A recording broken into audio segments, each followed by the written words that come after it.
आज का सत्संग का प्रारंभ तात्या के संवाद से कर रहे हैं। बीच में से विषय लिया गया है क्योंकि समय का अभाव है।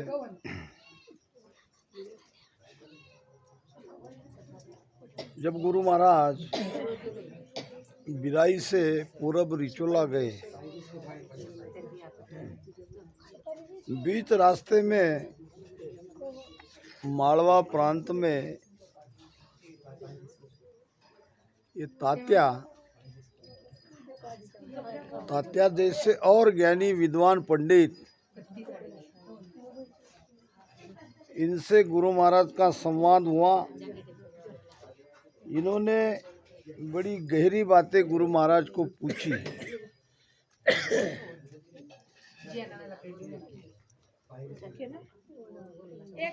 जो प्रश्न उन्होंने उस समय गुरु महाराज को पूछे थे वो आज भी हमारे लिए बहुत आवश्यक है। तात्या के संवाद में रामचंद्र और उनके गुरु वशिष्ठ जी मुनि, इन दोनों का संवाद है। तात्या के द्वारा गुरु महाराज ने ये वशिष्ठ जी और भगवान राम, इन दोनों के बीच जो ज्ञान चर्चा हुई वो आधार लेके इस सत्य को हमको समझा रहे हैं।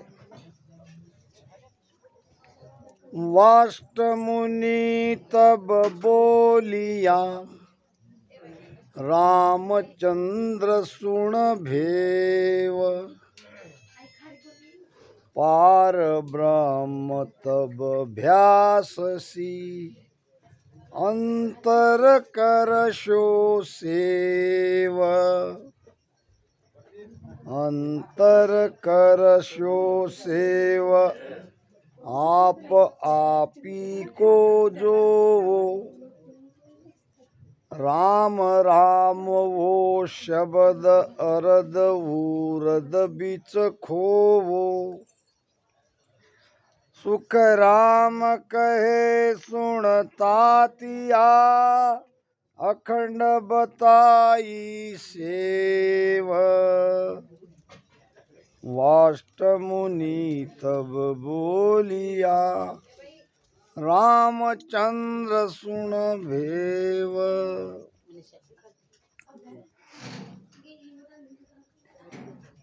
कहे तो एक वचन में आई। समझाने के लिए कई प्रकार का ज्ञान दिया जा सकता है और समझने वाला एक ही बात पे समझ जाता है। बात आएगी वही, घुमा फिरा कर वाणी में एक ही बात आएगी, वो आएगा ध्यान, सुमिरन, भजन। भजन की, सुमिरन की कहीं काट नहीं है। जब भगवान राम ने अपने गुरु वशिष्ठ जी को पार ब्रह्म परमात्मा का भेद पूछा, वहां तक कैसे पहुंचे, उसका रास्ता बताने का आग्रह किया, तो वशिष्ठ जी ने राम जी को क्या बताया, ये गुरु महाराज तात्या को समझा रहे हैं और तात्या के माध्यम से हमको ये मिल रहा है। वाष्ट मुनि तब बोलिया, रामचंद्र सुन भेव, हे रामचंद्र, तू पार ब्रह्म परमात्मा प्राप्ति का भेद क्या है ये मुझसे सुन। पार ब्रह्म तब भ्याससी, पार ब्रह्म का अनुभव आपको घट में ही आएगा। कब आएगा? अंतर करशो सेव, अंदर ही अंदर उसका सुमिरन करना पड़ेगा। एक है बाह्य भक्ति, एक है भीतर की भक्ति। बाह्य भक्ति में कर्मकांड करना पड़ता है, भीतर की भक्ति में श्वासा में मन को लगाना पड़ता है। तो परमात्मा बाहर नहीं है। जब परमात्मा भीतर ही है तो उसको भीतर ही खोजना पड़ेगा। वस्तु कहीं ढूंढे कहीं कहीं विद आवे हाथ। वस्तु कहीं अलग है, जगत ढूंढ कहीं अलग रहा है, वो वस्तु मिलने वाली नहीं है। गुरु महाराज कह रहे हैं कि पार ब्रह्म तब व्यास सी अंतर करसी सेव। सांसों सांस में तू मन को लगा के राम राम रटन कर। अंतर करशो सेव आप ही को जो वो जो पार ब्रह्म परमात्मा है वो कोई आपके अलावा दूसरा नहीं है, वो भी आप ही हो और पाना भी आपको ही है। मंजिल भी आप हो और ढूंढने वाले यात्री भी आप हो। दो कैसे हो सकता है? एक में अज्ञानता है, एक में परम आनंद है। ये अज्ञानता लेके जो बैठा है वो है जीव। जीव में अज्ञान है, जीव भ्रमित है, जीव अपने आप को भूल चुका है। इसलिए सदगुरु उसे सुमिरन करवाने लगाते हैं। ये सुमिरन भी कोई हम दूसरे का नहीं कर रहे हैं, आप ही को जो महाराज कह रहे हैं कि आपको ही जोना यानी देखना है, पाना है, और जिसको पाना है वो भी आप ही हो, आपके अलावा दूसरा कोई नहीं है। मगर आज तो ये द्वंद्व रहेगा। आज हम अद्वैत में नहीं आए हैं, हम द्वैत के मत में हैं।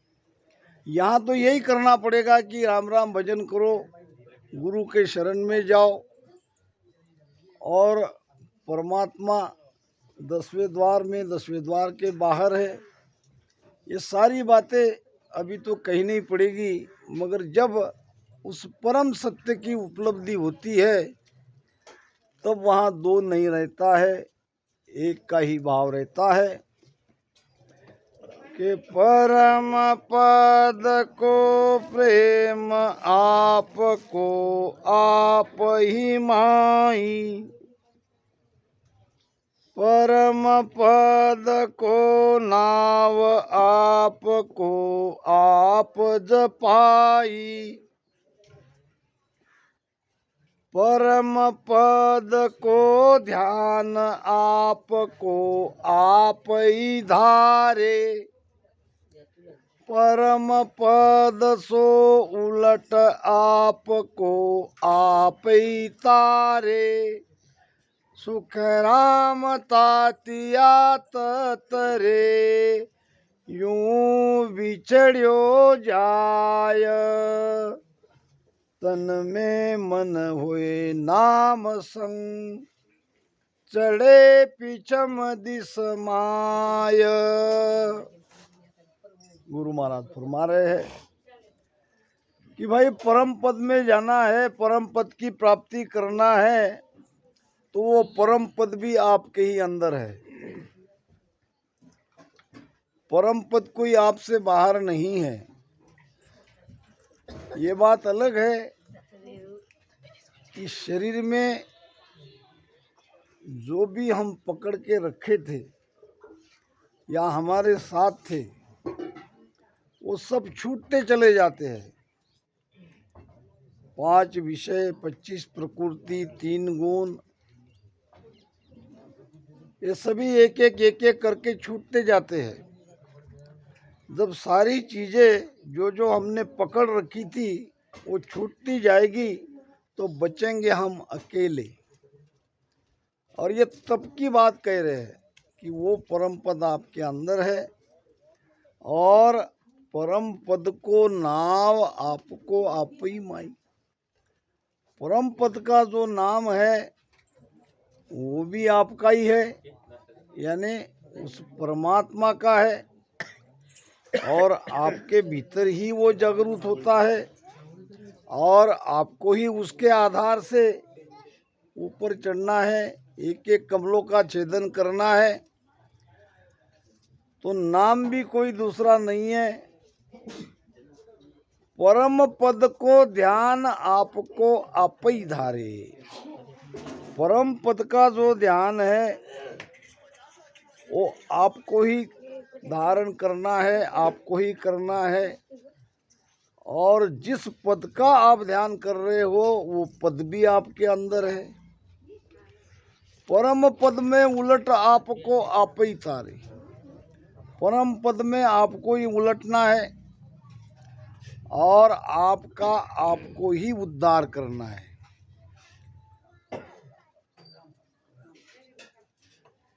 महाभारत में एक कथा याद आ गई। भगवान कृष्ण अर्जुन के कांधे पर हाथ रख के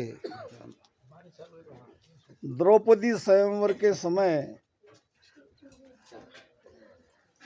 जा रहे थे। द्रुपद राजा के जहाँ उसने वो पन रखा था, तो कांधे पे हाथ रख के भगवान कृष्ण एक एक बात अपने सखा अपने शिष्य अर्जुन को समझा रहे थे। ध्यान रखना, धैर्य को बिल्कुल डावाडोल मत होने देना। मुझे विश्वास है द्रौपदी आपके ही गले में वो वरमाला डालेगी। नीचे तपती हुई कढ़ाई में तेल खौलता रहेगा, ऊपर में मछली है और वो मछली भी हिलती है, घूमती हुई मछली है। नीचे की कढ़ाई में देखकर ऐसा ऊपर बाण लगा के मछली को देखना नहीं है, मछली की एक आँख को ही देखना है, लक्ष्य निर्धारित करना है और वहां से ध्यान बिल्कुल हटने नहीं देना है और पूरी एकाग्रता से बाण मारना है। मछली की आँख में लग जाएगा और वो जो पण है वो आप जरूर जीतोगे, मुझे विश्वास है। इतनी बातें भगवान कृष्ण की ध्यान से अर्जुन सुनने के बाद अर्जुन के मन में सहज शंका आई। उसने कहा, भगवान ये सब आप मुझे ही करने के लिए कह रहे हो। तपती कढ़ाई में मैं देखूंगा, मछली को भी मैं देखूंगा, बाण भी मैं चलाऊंगा और मछली की एक आँख के तरफ मुझे ध्यान रखने को कह रहे हो और ये सब मुझे ही करने के लिए कह रहे हो। फिर आप क्या करोगे? आप तो मेरे गुरु हो, आप तो मेरे भगवान हो, आप क्या करोगे? तो भगवान कृष्ण ने मुस्कुराते हुए कहा, वही जो तुम नहीं कर सकते या कोई और दूसरा नहीं कर सकता, वो मैं करने वाला हूँ। तो जरा बता तो दो, आप इसमें मेरी कैसी मदद करेंगे और आप क्या करने वाले हो? तो भगवान कृष्ण ने कहा, तपती कढ़ाई में जो तेल उबल रहा है वो तेल को स्थिर करने वाला मैं ही हूँ। अगर तेल स्थिर नहीं होगा, आप न मछली को देख पाओगे, न उसकी आँख दिखेगी, न बाण उसकी आँख में लगेगा और न आप स्वयंवर में जीतोगे। तो यहाँ ये मत समझ देना कि परम पद को प्रेम आपको आप ही माई, साखी तो कह रही है, और परम पद को नाम आपको आप जपाई, परम पद को ध्यान आपको आप ही धारे और परम पद सो उलट आपको आप ही तारे। जब हम ही सब कर रहे हैं तो इसमें कोई गुरु की आवश्यकता नहीं है, ये बिल्कुल इसका मतलब नहीं है। क्योंकि ये बिना गुरु के आधार से हम ध्यान कर ही नहीं सकते। गुरु इसमें सब जगह है, हर समय आपके साथ है, हमारे साथ है। करना जरूर हमको है, आधार गुरु का लेना है। 18 वर्ष ध्यान सुमिरन करने के बाद सदगुरु सुखराम जी महाराज ने सारा श्रेय अपने गुरु को दिया है। सतगुरु बीरमदास जी दीनी भक्ति बताए, नहींतर तो सुखराम कहे मैं रही तो पछताए। सदगुरु बीरमदास जी निर्धार्या आधार, मैं निराधार था, वे मेरे आधार बन के आए और उनके आधार से मैंने भजन किया। कहीं भी आपको ये नहीं मिलेगा कि मैंने भजन करके सब कुछ पाया, क्योंकि महाराज जानते थे आगे आने वाले के लिए ये सत्ता कैसे उनके अंदर प्रकट हो। तो वो स्वयं अपने पर सारी बात लेके हमारे लिए ये रास्ता खोल के चले गए। अगर यहाँ वाणी में सब जगह वो मैं करते तो हम भी मैं करते, और मैं का नाम ही अहंकार है, कोई कहीं जाता नहीं। मगर गुरु महाराज ने कहीं कोई चीज नहीं रखी। सदगुरु के आधार से ही हम अमर लोक में जा सकते हैं। भजन हमको जरूर करना पड़ेगा। साहिब पाया साच सु सतगुरु के परताप, सुखिया अंतर आत्मा दर्शापो आप। साहिब पाया साच सु, साच नाम सत्य। जब तक सत्य हमारे अंदर नहीं प्रकटेगा, सत्य प्रकटने के पहले हमको सत्य बनना पड़ेगा। असत्य में सत्य कभी नहीं प्रकटता। एक व्यक्ति आया गुरु करने के लिए, जल्दी से जल्दी क्या है वो भेद तुम मुझे जल्दी दे दो, मुझे तुम्हारे जैसा बनना है, परमात्मा को पाना है। गुरु ने कहा बेटा ऐसा नहीं होता, कुछ दिन बाद मेरे पास आते जाते रहो, सत्संग सुनो, ज्ञान को समझो, फिर आपका भाव और समय देखकर आपको वो भीत दिया जाएगा। कोई बात उचित समय पे देने पर ही उसका लाभ होता है। इसलिए तुम आते जाते रहो, सत्संग सुनो, वाणी सुनो। वो कहने लगा नहीं महाराज, मुझे तो अभी चाहिए। अरे भाई मैंने कहा ना अभी नहीं दे सकते, देने को तो मैं तभी दूंगा, अभी दूंगा, मगर मुझे भी देखना पड़ता है कि आप वो सुपात्र है भी या नहीं है। नहीं नहीं मैं सब कर लूंगा। ठीक है तुम मान नहीं रहे हो तो ठीक है तुम्हें देता हूँ, मगर उसके पहले मेरा एक काम करो, ये मेरा कमंडलू ले जाओ और इसमें 1 लीटर दूध लाओ। दूध लाने के लिए गया। अब जानबूझकर कमंडलू में उसने थोड़ा सा गोबर डाल दिया गुरु महाराज ने। व्यक्ति कहने लगा ये क्या कह रहे हो, आप क्या कर रहे हो, ये गोबर क्यों डाल रहे हो। तुम रहने दो, तुम तुम्हारा काम करो, तुम इसमें मुझे केवल 1 लीटर दूध लाके दो। असच्चो पात्र में दूध कैसे लाएगा, ये तो धोना पड़ेगा। नहीं नहीं धोना नहीं है, मैं चला लूंगा काम। नहीं मैं नहीं ला सकता। अरे भाई मैं कह रहा हूं तुम इसमें लाओ, फिर तुमको मैं भेद बता दूंगा। उस व्यक्ति ने कहा कैसे ला सकता हूँ मैं, क्या कोई भी नहीं ला सकता। फिर गुरुदेव ने कहा जब 1 लीटर दूध इस गंदे पात्र में तुम ला नहीं रहे हो तो मैं ये सत्ज्ञान तुम्हारे अंदर कैसे दे दूं बिना जांच परखे। राम राम भजन करता क्या है, क्यों हमको ये सीक्वेंस बताइए। जिब्या से रसन करो, कंठ हृदय एक एक स्थान के पार करो। जैसे जैसे हम राम राम करने लग जाते हैं तब तब से हमारी जो मन में कई प्रकार के विकार विषय है वो सब निर्मल बनते हैं, निर्मल बनने लगते हैं। और जब तक मन निर्मल नहीं होगा तब तक परमात्मा का मिलान नहीं हो सकता। महाराज ने सुंदर एक जगह भजन में कहा है,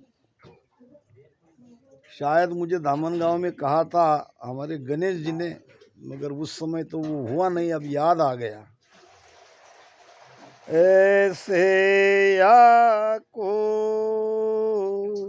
निर्मल कीजे जो, ऐसे या को निर्मल कीजे जो, काडर कूट उड़ाय सारो, काडर कूट उड़ाय सारो, करड़ो पाणो देखो,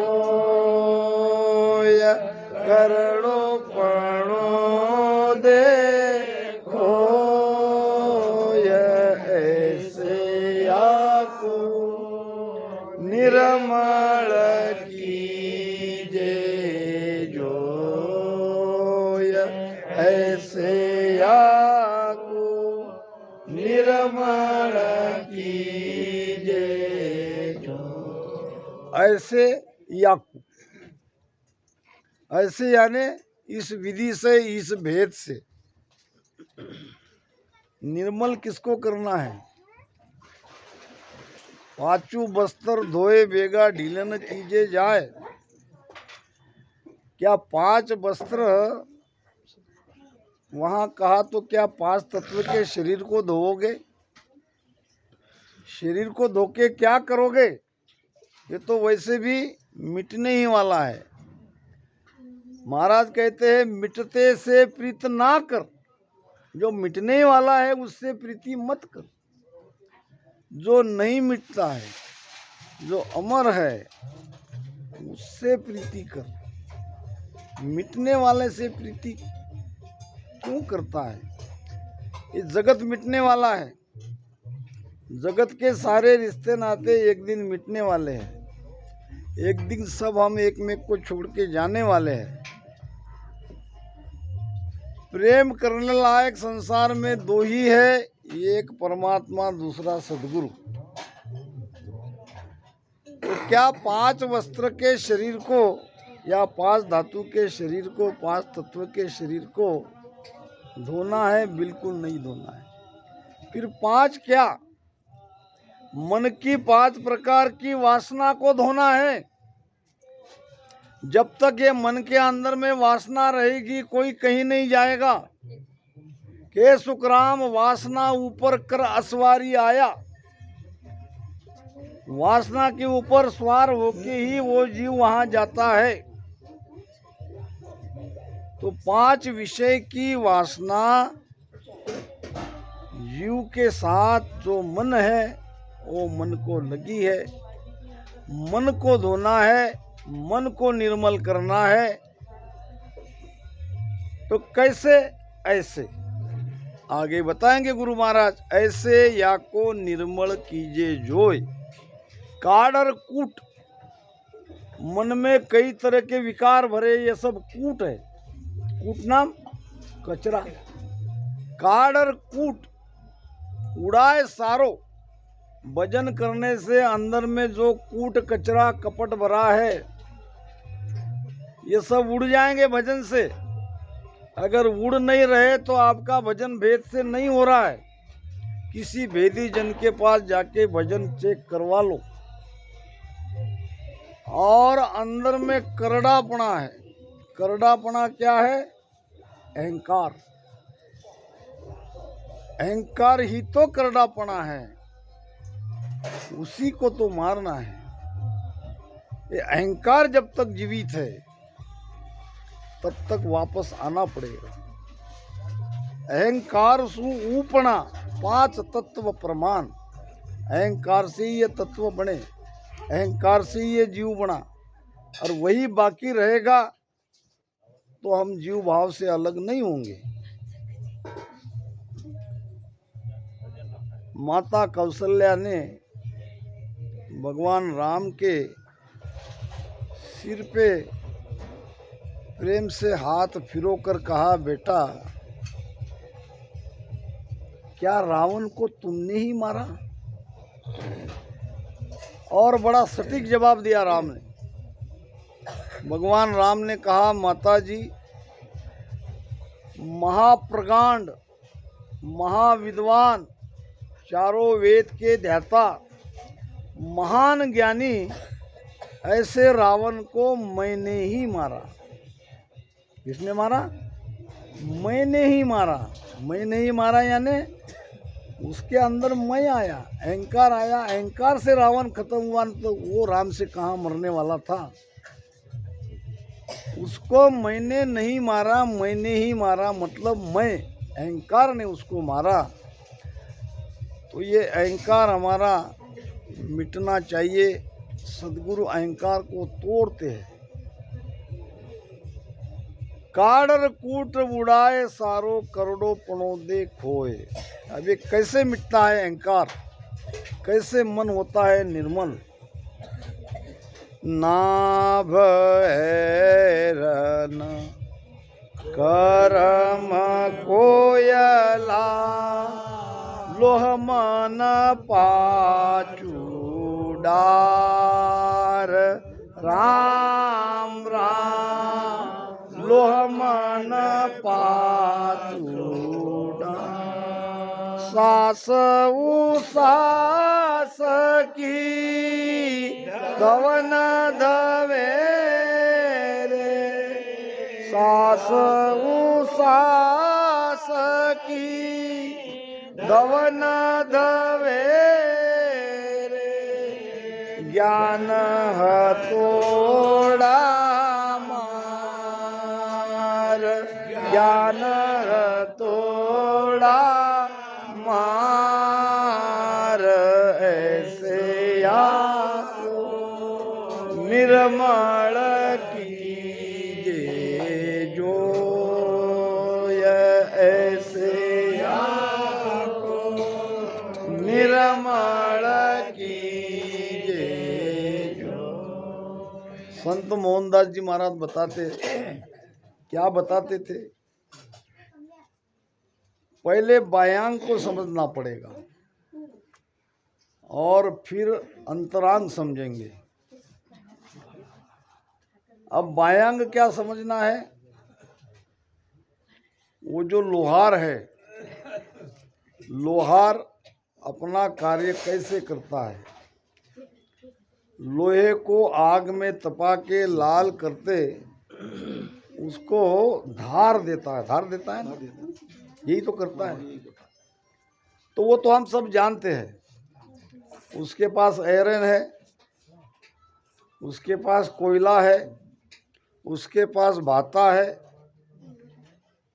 और लोग लाते हैं लोहा, लोहे की कोई वस्तु बना देती है। अब उसको वो आग में डाल देता है, उसको तपाता है।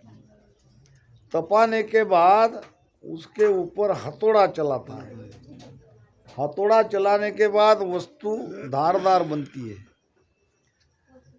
बस यही भेद बायांग का भीतरांग लाया है। भीतर में क्या है? भीतर में ये नाभि है आयरन, ठोक पीट करना है नाभि में। ठोक पीट कहाँ करना है, और हथौड़ा कौन सा है, ज्ञान का, ज्ञान का। अभी सुबह एक हरजत गाया जा रहा था, न शब्द आ रहा था उसमें बार बार, किसने गाया मुझे पता नहीं। तब शिष्य का भ्रम न जावे। अब गुरु कृपा करने पर क्या शिष्य का भ्रम नहीं जाएगा कि जाएगा? बोलते बोलते वो आ रहा था, तो ये ध्यान रखना चाहिए। अब नाभ है ऐरन, कर्म है कोयला, जलाना किसको है, कर्म को। आग की भट्टी में झोंकना किसको है, हमारे कर्म को। और वो कोयले में किसको तपाना है, मन को। लोहा मन, पाचू, मन रूपी लोहा, उसके 5 विषय वो भट्टी में डाल दो और भट्टी को सिलगाओ उसको, और हवा उसकी ज़्यादा तेज करो। आपके पास भाता है सांस उसास का, सांस उसास की धवन दो, सांस उसास का भाता चलने दो। आग भड़केगी, लोहा नरम होगा, लोहा लाल होगा। अब तुम्हारे कर्म भी जलेंगे और लोहा धारदार बनने के लिए आयरन पे आ जाएगा। और कहीं कोई कसर रही तो ज्ञान का हथौड़ा अपने ऊपर ही लो। ये ज्ञान का हथौड़ा कोई दूसरे पर नहीं चलाना है, हमको ही सत्संग में समझना है, हमको ही पढ़ना है, हमको ही ये ज्ञान का हथौड़ा हमारे ऊपर लेना है। मेरे ख्याल से